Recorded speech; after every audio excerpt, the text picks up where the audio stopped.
On a Friday night in Chinatown, Kat celebrated releasing her first cookbook with some friends she's meeting in person for the first time. Kat Lieu, like the rest of the world, found her life at a standstill once the COVID pandemic hit. Trapped indoors, isolated, and in uncertain times, Kat found comfort in the familiar, baking. But she also found comfort in the social media community she built, the 150,000 strong group Subtle Asian Baking.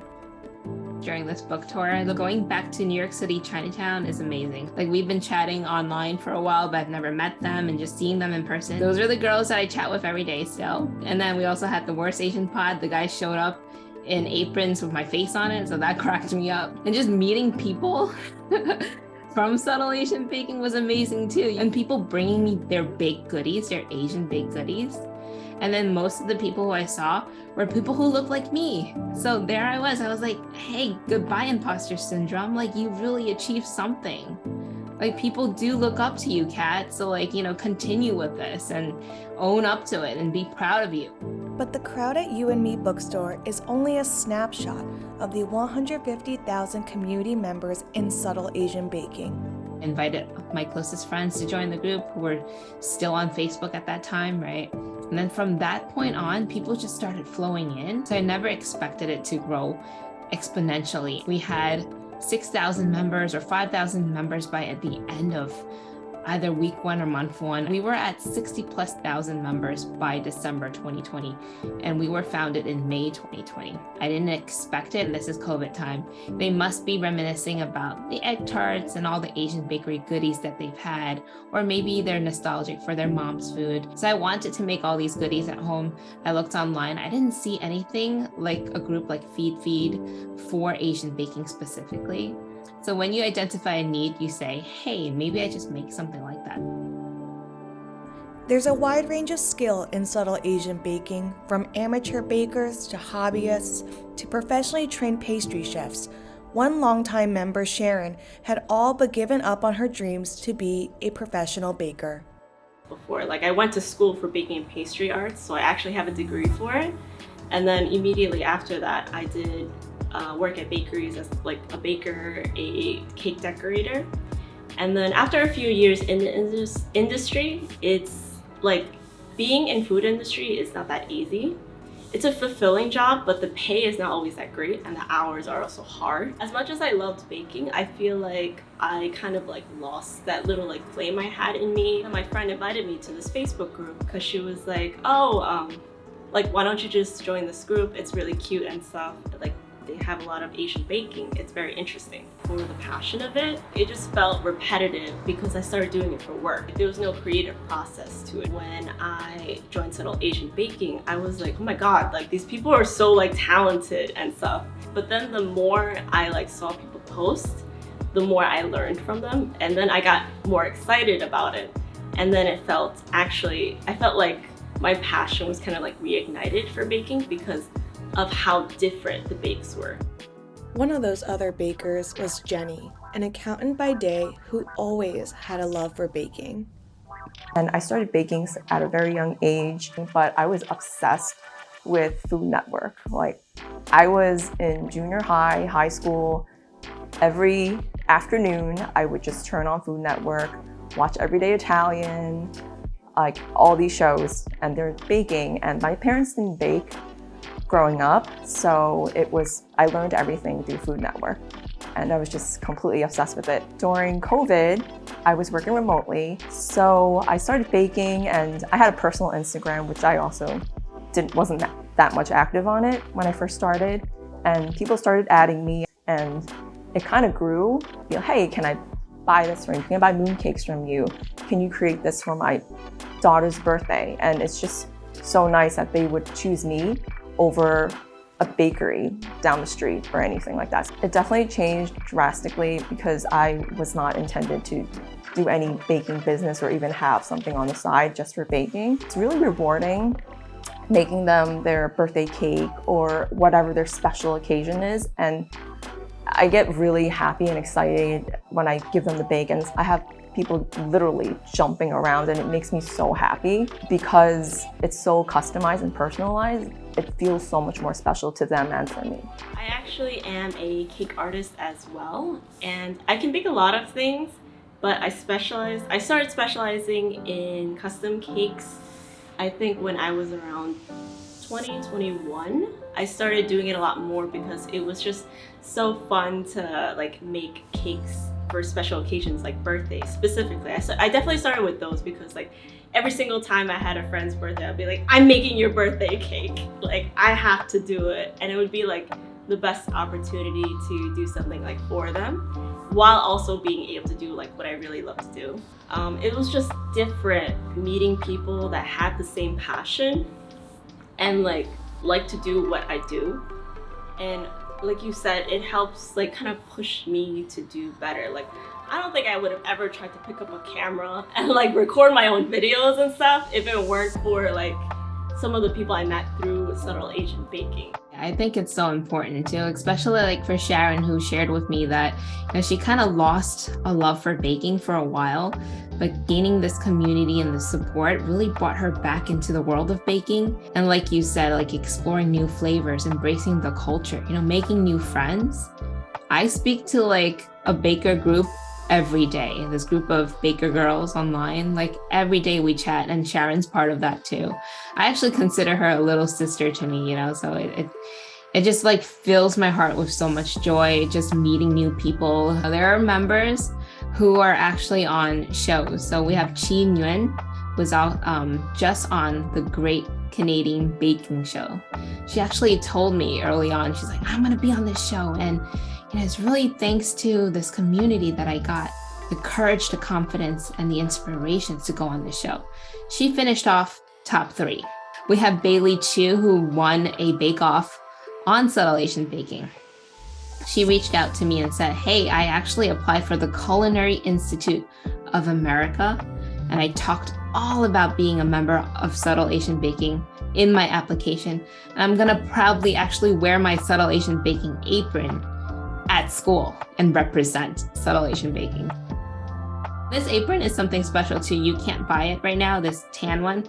You can only win it, or I award it to you or gift it to you. So it's kind of like a nailed it trophy. It's kind of like a rite of passage. But despite all of her success, Kat herself dealt with imposter syndrome, a lesson for many aspiring bakers. But her work now aims at making it more normalized to see Asians front and center in baking. At first had a lot of imposter syndrome. Like, I'm not someone that was trained by the Culinary Institute of America. I never went to pastry school. And here I'm running a group of over 150,000 members online, right? All about baking. I think it wasn't planned.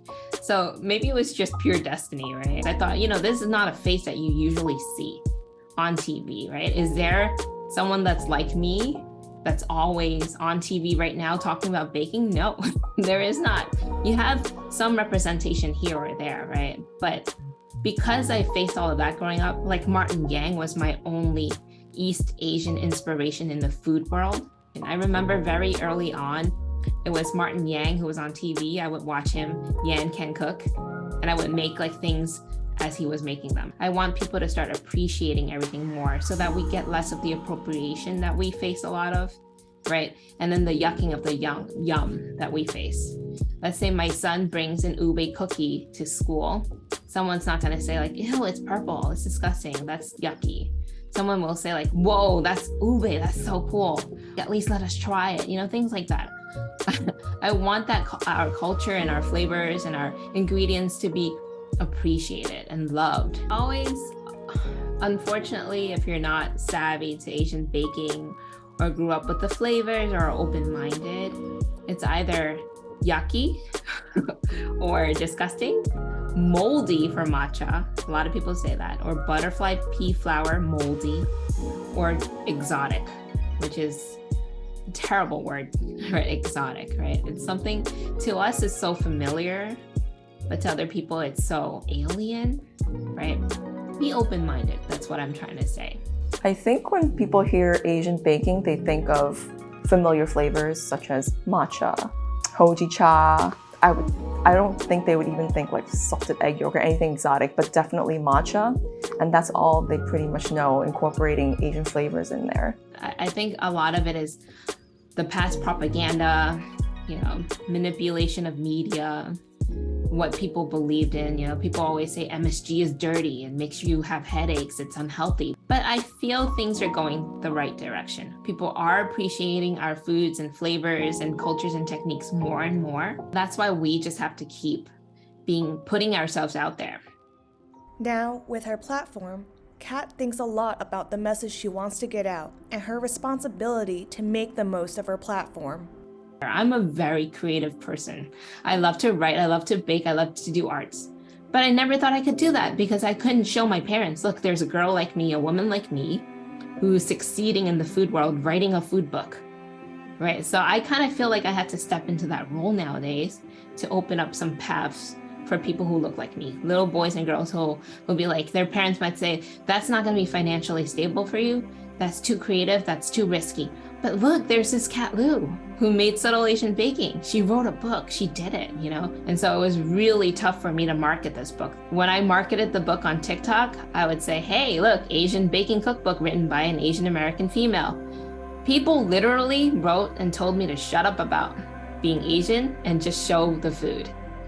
So like a face like this, Asian American woman, they want us to be invisible, quiet, and demure and shy and not outspoken. Even at this point, even though the book has sold pretty well, it was Publisher Weekly's bestseller August 8th, the week of August 8th, I'm still struggling. I have to tell people that Asian baking is not a trend or something that I created. We've had Asian baked goodies since we were kids. People were making Asian baked goodies since the 1800s and beyond that, before that, right? Every recipe came with a story. I actually was the person who also ran the kitchen at home. I just didn't bake. So I actually cooked throughout my life for my family. My mom and dad were very busy. It was written from love. It is love on every page and every word. And it is actually a love story for my dad because I dedicated the book for him.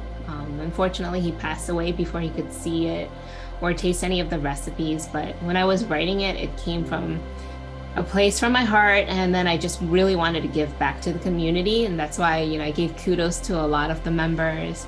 I gave them attributions, I featured their stories. I really hope that people do exactly what you say, share the recipes like your sister, make something for you, and then you could feel the love from her without her saying that she loves you, right? It's exactly that. That's why every recipe came with a story. We tested it over and over again. The recipe list was highly curated. There was a lot of work that was put into it. And I hope people can see that. The proof of Subtle Asian Baking's positive impact is visible in Jenny and Sharon. Because of Subtle Asian Baking, you saw how fun it can be as well.